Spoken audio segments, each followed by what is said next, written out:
20% bonus দিতে হবে, 20% bonus দিতে হবে, দিতে হবে।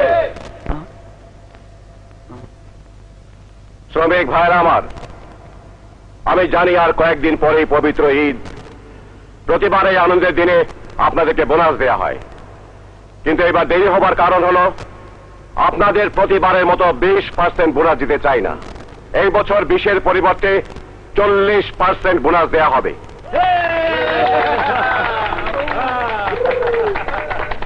আর শ্রমিক ভাইরা, আপনারা সবাই আধা ঘন্টা পর আমার অফিস বিল্ডিং এর সামনে আসবেন।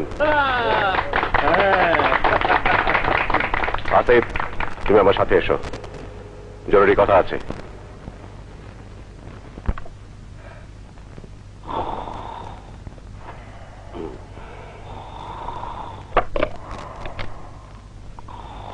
সবুজ, ভাইয়া, না না না ভাইয়া, আমি ঘুমাইনি। এখানে ঘুমাচ্ছিস কেন? না ঘুমিয়ে কি করব ভাইয়া? সেই ফজর আজানের সময় থেকে ভাবি দরজা নক করা শুরু করেছে। বাড়ির কাজের লোক থেকে শুরু করে সবার ডাকাডাকিতে আমার ঘুমটাই মাটি। তাই বাধ্য হয়ে সকালে অফিসে এসে ঘুমালে চলবে?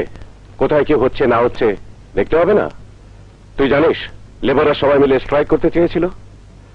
ওদের লিডার এই আসিফ সবাইকে আমার বিরুদ্ধে খেপিয়ে তুলেছে। আসিফ, সত্যি? কেন আমাকে শুধু শুধু লজ্জা দিচ্ছেন?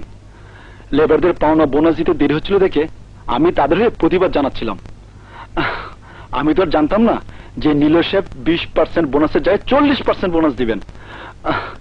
আমি আপনাকে চিনতে পারিনি নীল সাহেব। আমি সত্যি খুব দুঃখিত। তুমি আমাকে এখনো চিনতে পারোনি আসিফ।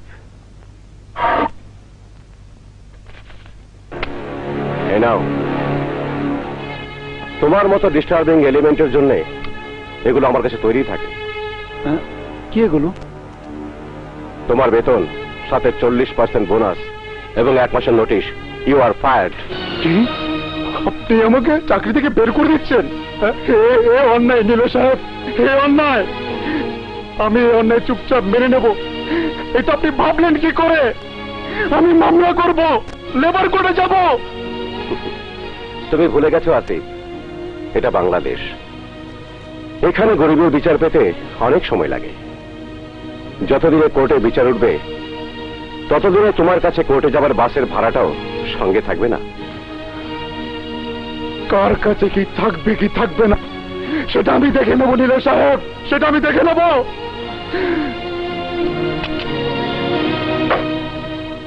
আমি ব্যাপারটা ঠিক বুঝতে পারলাম না ভাইয়া।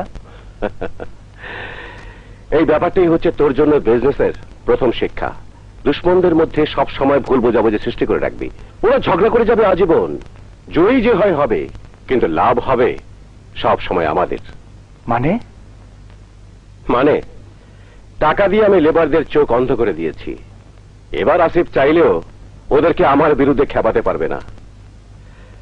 জানালা দিয়ে দেখ বাইরে কি হচ্ছে।